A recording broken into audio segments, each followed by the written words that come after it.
Kapitel 1. Min hemstad. Jag växer upp i staden York i England. Min pappa är från staden Bremen i Tyskland. Min mamma är från en engelsk familj. Familjen heter Robinson. Jag får namnet Robinson Kreutzner efter båda mina föräldrar. Namnet Kreutzner är för svårt i England, så där heter jag Kruse. Jag har 2 äldre bröder. En bror dör i kriget.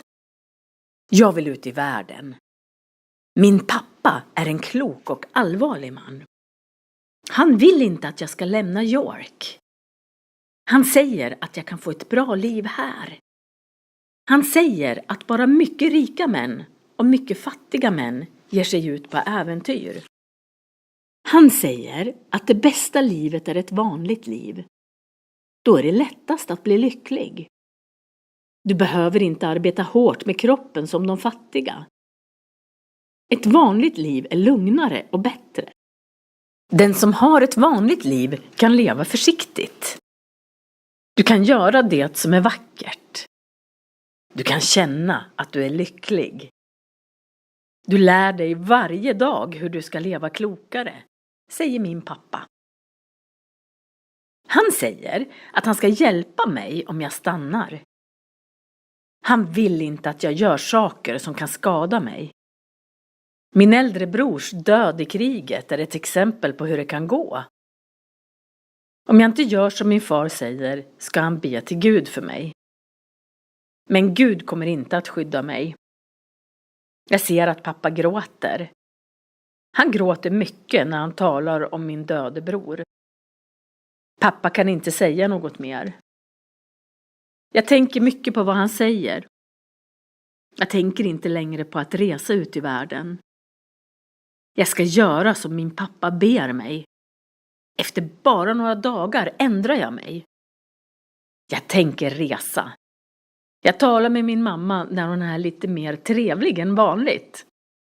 Jag berättar för henne att jag vill se världen. Jag säger till henne att min pappa måste gå med på att jag reser. Jag vill inte stanna här. Jag är 18 år. Jag ber mamma att tala med pappa. Jag vill att han ska låta mig göra en enda resa på havet. Om jag inte tycker om äventyret lovar jag att stanna i York. Min mamma frågar hur jag kan tänka på att inte göra som pappa säger. Mamma berättar för pappa vad jag sa till henne. Den pojken kan bli lycklig om han stannar här. Han blir mycket olycklig om han reser. Jag låter honom aldrig göra något som förstör hans liv, säger pappa.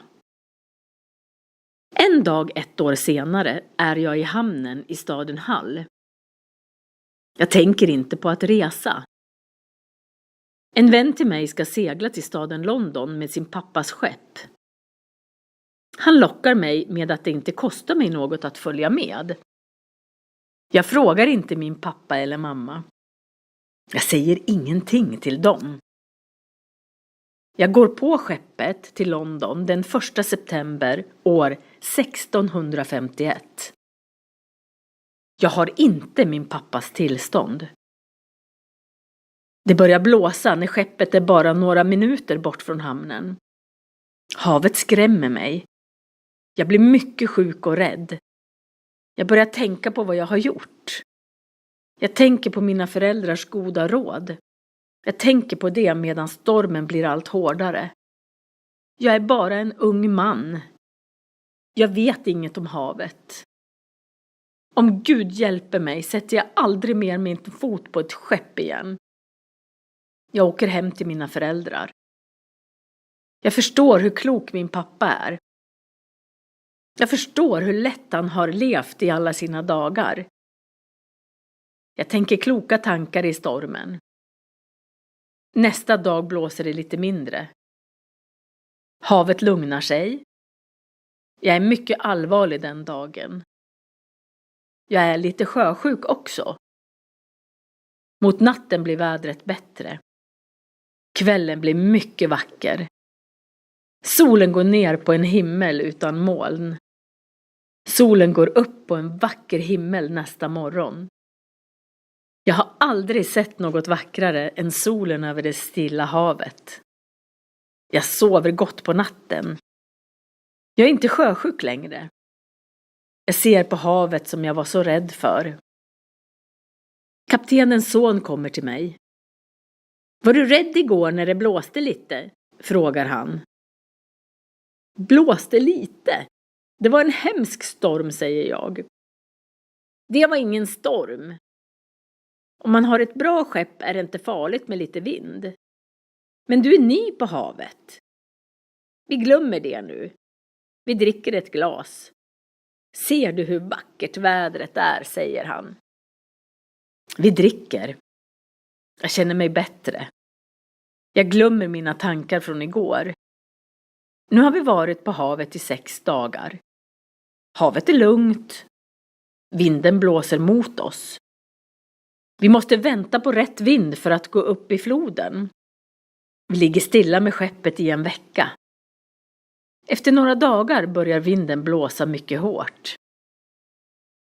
Sjömännen tänker inte på vinden. De vilar och är glada. Nästa dag är det full storm. Vi lägger ut 2 ankare. Jag ser att sjömännen är rädda. Jag hör kaptenen be till Gud. Gud, hjälp oss, säger han. När jag hör kaptenens ord blir jag mycket rädd. Jag kommer upp från min hytt. Jag ser ut över havet. Vågorna är höga som berg. 2 skepp nära oss har inte längre några master. Skeppen håller på att sjunka djupt ner i vattnet. Våra män ropar att ett skepp längre bort sjunker. 2 andra skepp blåser ut på havet utan några master. Vårt skepp måste också ta ner masterna. Sjömännen säger att de aldrig har sett en hårdare storm. Skeppet rör sig fram och tillbaka i stormen. Sjömännen skriker att vi är på väg att stranda. Det är nog bra att jag inte vet vad stranda är. Jag hör kaptenen be till Gud. Han ber att vårt skepp inte ska sjunka. Mitt i natten ropar en av männen att båten tar in vatten. Alla sjömän måste pumpa ut vattnet från båten. Vi får inte bort vattnet. Skeppet kommer att sjunka. Kaptenen skjuter med kanonen för att få hjälp. Ett skepp nära oss kommer med en båt för att hjälpa oss. En av våra män kastar ett rep till båten. Vi drar in båten med repet. Vi går över till båten. Vi ser vårt skepp sjunka. Det står många människor på stranden. De väntar på oss. De ska hjälpa oss. Vi kommer i land. Vi går till staden Yarmouth. Familjerna i staden ger oss mat. De ger oss pengar så att vi kan resa till London eller till Hull. Jag är inte så klok. Jag åker inte till Hull. Jag åker till London. Jag vet inte varför. Jag möter kaptenen. Unge man, du ska inte åka ut på havet. Gud visar att du inte ska bli sjöman, säger han. Lämnar ni havet, kapten, frågar jag. Nej, det är en annan sak. Jag måste fortsätta. Men du ser svaret som himlen ger dig, säger kaptenen.